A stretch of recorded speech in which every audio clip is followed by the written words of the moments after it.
Hey y'all, welcome back to the channel and thank you for clicking on the video. We are doing this super duper quick. Thanksgiving is literally tomorrow, so I just wanted to get this video out super quick, make it super short, straight to the point.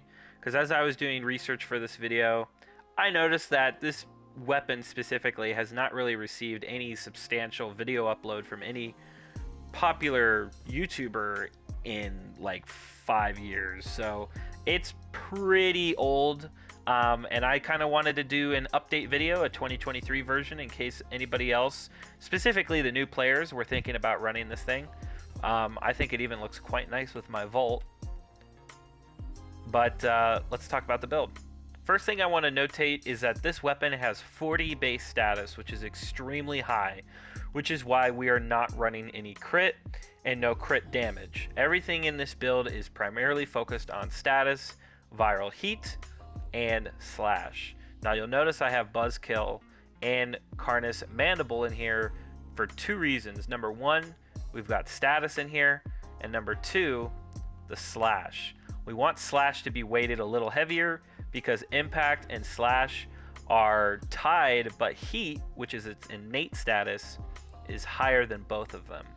And the reason we want that is because we're not getting any additional damage from crit or crit damage, so we want slash to weigh heavier than both of these. So when we're attacking the enemies quickly with quickening and with far reach with prime reach, we want the damage to be substantial and allow the slash damage to do most of the work. Now this weapon with 40 base, with weeping wounds, and these three mods here, status, we are hitting roughly over 300%, almost 350%. Without the Riven, this is my Riven, but if you have one and you get status chance on it with a negative, you can expect to hit about 350% status, which is absolutely insane. There's not a whole lot going on with the build outside of that. I mean, all of these mods are pretty easy to get, especially quickening. Quickening is so much better than Prime Fury because it's not only cheaper, you're only missing out on 15 attack speed, but you're getting that additional combo count chance too, which is really nice when you're using a mod like Weeping Wounds. And Swirling Tiger is such a good stance. It's just non-stop attacks. And you'll notice too that we have Condition Overload, and that is because we have Impact, Puncture, Slash, Heat, and Viral.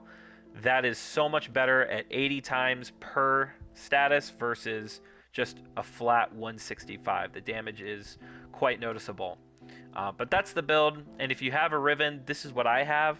I think it's actually really good. If you're, roaming my YouTube channel and you look at my community tab, you'll know I actually posted this picture, and this is honestly the whole reason I wanted to talk about this weapon, was because I got this Riven. And what's really nice is that this is a 4 Riven depth. So the stats are actually quite nice. The negative is really good, and the damage is pretty solid. We're just going to test against some regular faction Grenier, and we'll even just pop we'll pop my 2 here just to kind of get to the ×12 a little quicker. But you can see, with no crit damage, and we just let slash go in, I mean, you get 24 stacks of slash very, very quickly because of how much status there is. Just a couple of hits, we're at ×12.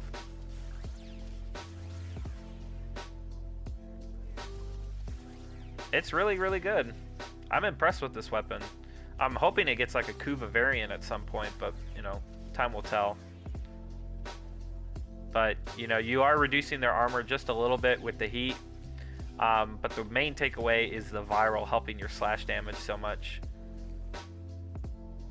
And of course, if you want, I mean, you can always hit them with that. And you see some pretty decent ones, but this is mainly just a break your finger spam weapon. And if you're looking for just like a weapon that you can run that you're tired of running your usual loadout, I recommend this, although the crafting for it is a little ridiculous. It does require the Atomos and another dual weapon. Can't remember the name of it, but it is easy. Both the blueprints are just in the shop, so you can just craft it right away. But give this weapon a shot. I think it's pretty decent. And that brings us to the end of the video. Thank you so much for watching. I hope you enjoyed. Yeah, I think this weapon is pretty good. Obviously, there are much better ones, especially the Incarnans and the, Lich versions and variants and things like that. But if you're looking for a unique, fully status melee weapon, and you're tired of running your usual loadout and you want to try something else that's pretty cheap to invest in and play with, check these out. Innate heat, tons of status, really fun, doesn't require a heavy crit riven. Like, you really don't need the riven at all, and you can still get over 300% status. So check these weapons out, and once again, I hope you enjoyed the video. I'll catch you in the next one. Peace out.